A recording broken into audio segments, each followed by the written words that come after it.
Imagine growing up in a house with only one person to show you how people are supposed to treat each other. You never saw a mom and dad say goodbye in the morning or have an argument in the evening. Nobody told you what a father is supposed to do because there was nobody there doing the job. You might wonder what happens to a child's mind when that role is just empty. It is not just about money or social status. It is about how your brain learns to adapt when the plan for how to be a man or how to handle authority is never drawn.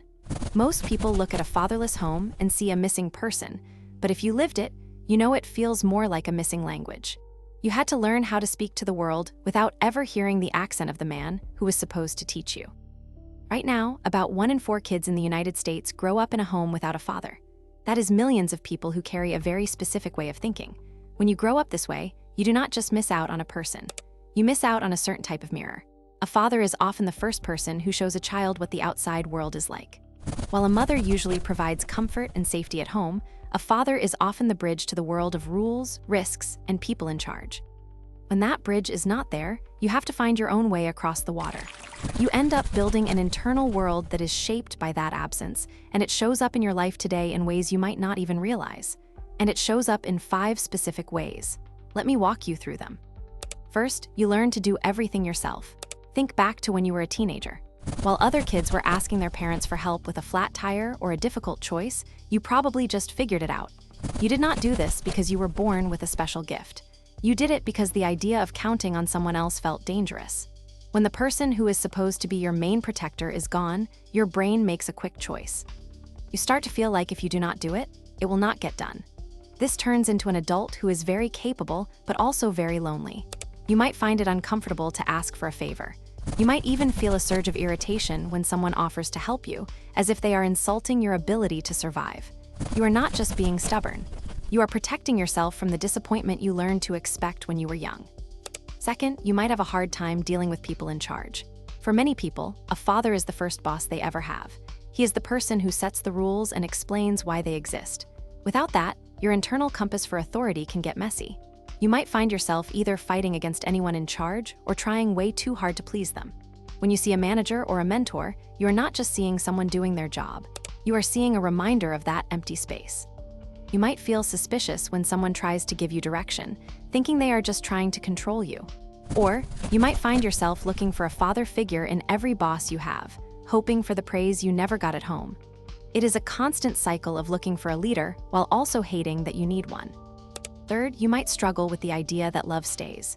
There's a concept called emotional permanence, which is the feeling that someone still loves you even when they are not in the room. But when a father is gone, that lesson never quite sticks.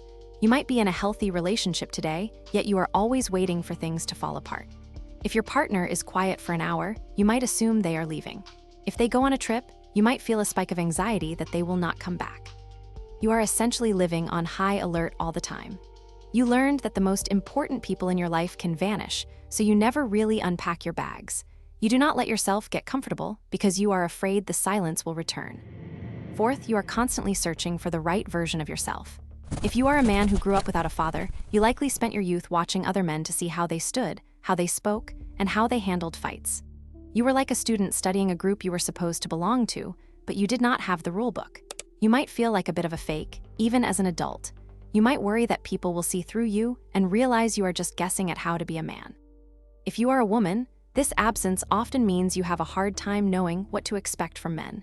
You might find yourself accepting less than you deserve because you never saw a man consistently show up and do the right thing. You did not have a guide for what a healthy man looks like, so you had to make it up as you went. Fifth, you probably learned to hide your feelings. In many homes without a father, the child feels a hidden pressure to be the strong one for their mother. You might have learned very early that your own feelings were a luxury the family could not afford. You saw your mother struggling, so you buried your own fear and sadness to make things easier for her. As an adult, this means you might find it almost impossible to cry or even to say what you are feeling. You have been strong for so long that you have forgotten how to be open. You view your emotions as a burden to others, so you keep them tucked away where no one can find them. But those emotions do not disappear. They just turn into a quiet, heavy pressure in your chest that you have carried for decades. People who study the mind often talk about how growing up without a dad leaves a mark. This is often called the father wound. It is about much more than just being sad. It is about a lack of closure. When a father is gone, there is a giant question that sits at the center of who you are. You might have spent years wondering if you were not good enough or successful enough to make him stay. It is easy to look at your life and see these patterns as flaws. You see your need to do everything yourself as a lack of social skills. You see your distrust as a personality quirk. But you need to realize that these are actually ways you learn to survive. You built a world out of whatever you could find, and you made it through. The fact that you are even thinking about this now means you are ready to stop just surviving and start building a life on your own terms. Healing from this does not mean finding a new father. It means becoming the person who takes care of you now. It starts with recognizing that doing everything on your own was a tool that kept you safe, but you do not need it to be a prison anymore. It means looking at your partner and realizing they are not the person who left you 20 years ago. You are no longer that child in the house with the missing plan. You have been building your own life for a long time now. The home you have built is strong, even if you had to build it without any help. Now, you finally have the chance to see that you were never the reason he was gone. You were just a child who deserved a guide, and you are finally brave enough to be your own.